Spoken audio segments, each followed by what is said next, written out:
అక్కడికి వెళ్ళి ఉన్నాను. అక్కడ నాకు పద్మ అని వీళ్ళ లక్ష్మీనారాయణ నరేష్ వాళ్ళ బంధువు నాకు ఫోన్ చేసింది. బాబాయ్ ఇట్లా నువ్వు లక్ష్మీనారాయణ బావ గురించి మాట్లాడేవారు కదా, అట్లా చనిపోయింటారు. కానీ ఒక్కసారి నాకు గతము ఒక్కసారి నా మెదడులో తిరిగింది.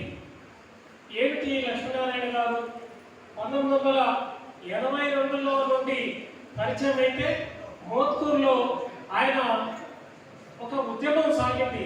కరువు, కరెంటు సమస్య, బ్యాంకుల వాళ్ళ జప్తులు, నీళ్ల కోసం, తాగునీళ్ల కోసం, సాగునీళ్ల కోసం ఒక ఉద్యమం జరిగింది.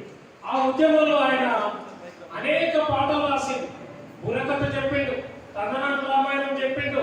ఇదంతా ఎవరి కోసం చెప్పిండు? ఇప్పుడు ఇక్కడ దైవజనులంతా మీ ముందు చెప్పినటువంటి విషయాలు, మనిషి ఎట్లా ఉండాలి, మనిషి ఎందుకు జీవించాలి, మనిషి నైతికత ఎట్లా ఉండాలి అనేటువంటి విషయాలు వాళ్ళు చెప్తున్నారు. ఇక్కడ జరిగిందంతా పొట్ట కోసం.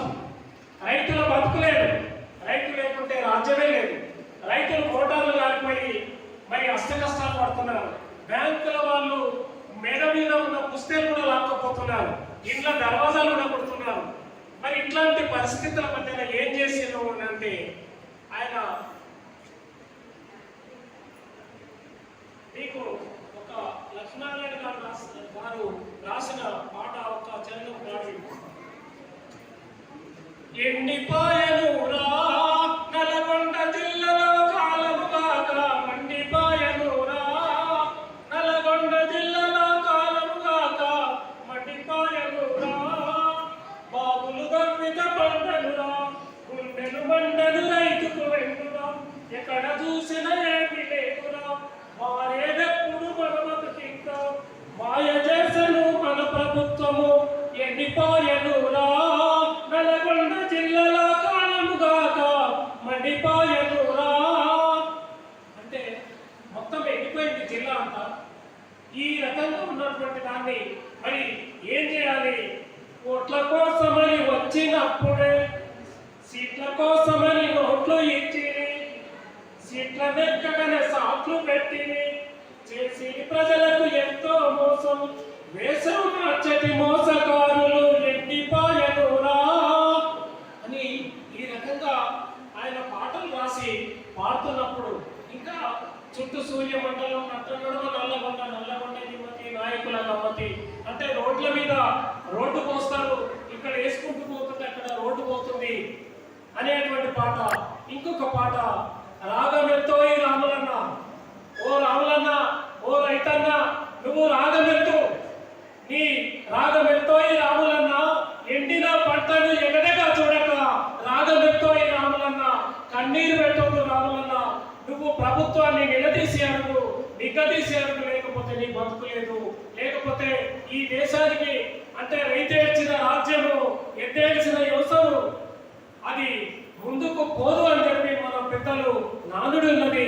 ఈ రకంగా అనేక పాటలు, కొన్ని వందల పాటలు ఇక్కడ తెలంగాణలో ప్రముఖ తెలంగాణ సాయుధ రైతాంగ పోరాటంలో పనిచేసినటువంటి భీమిరెడ్డి నరసింహారెడ్డి గారితో, ఓంకార్తో, కృష్ణమూర్తి గారితో, ఇంకా అక్కడ కులం యాదగిరెడ్డి గారితో ఆయన ప్రయాణము సాగుతూ సాగుతూ ఎక్కడ చూసినా ఆయన పాట ఉంటుంది.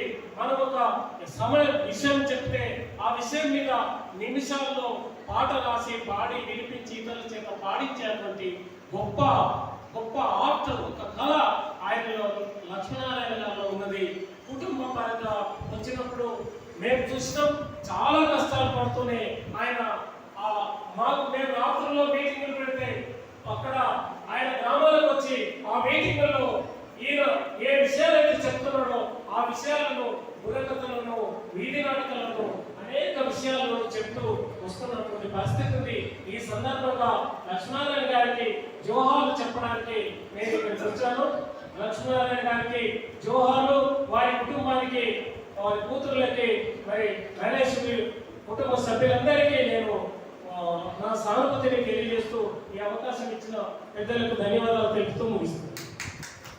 స్వామి గారు, మీరు ఏమి అడగపడద్దు, ఈ వారం 10 రోజుల టైంలో మంచిగా అవన్నీ రికార్డ్ చేసి మరి life history of Lakshminarayana legend అని చెప్పి అన్ని పాటలు పెడదాం. ఆయన రాసిన పాటలు కూడా పాటిద్దాం. దేవుని కోసం ఆయన రాసిన పాటలు, మీరు రాసిన ఆ యొక్క సినాప్సిస్ అన్ని దాంట్లో పెట్టి మరి ప్రపంచం అంతా చూపించేటట్లుగా చేద్దాం. దేవుని నామం స్తోత్రం కలుగును గాక. కుటుంబం అంతా వచ్చి నిలబడాలా. అమ్మ వసంత రండి, అయ్యా బాబు రండి, బాబాయ్ అందరూ వచ్చి నిలబడండి. మరి మన మధ్యలో ఉన్న దావిజనులు రాబర్ట్ నటాలయ్య గారు మరి ఎంతో మరి బిజీగా ఉంటారు, అయినప్పటికీ మన మధ్యకి వచ్చారు. వారు ప్రార్థనలో నడిపిస్తారు. ఆశీర్వాదంతో ఈ కూడికని తర్వాత ఓట్ ఆఫ్ థ్యాంక్స్ తో ఈ కూడికని ముగించుకుందాం. రండి అమ్మ, అందరు రండి.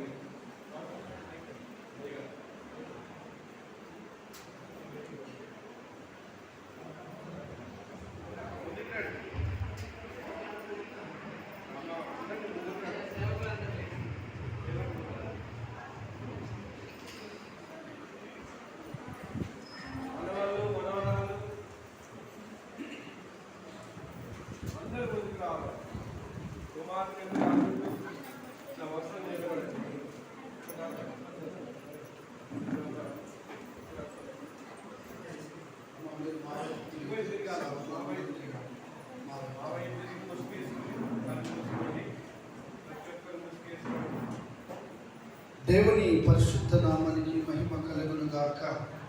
ఒకసారి కుడి చేతి పైకెత్తి హల్లెలూయా. మీ కుడి చేతులు మీరు వైపు చాపండి. చిన్న ప్రార్థన చేద్దాము.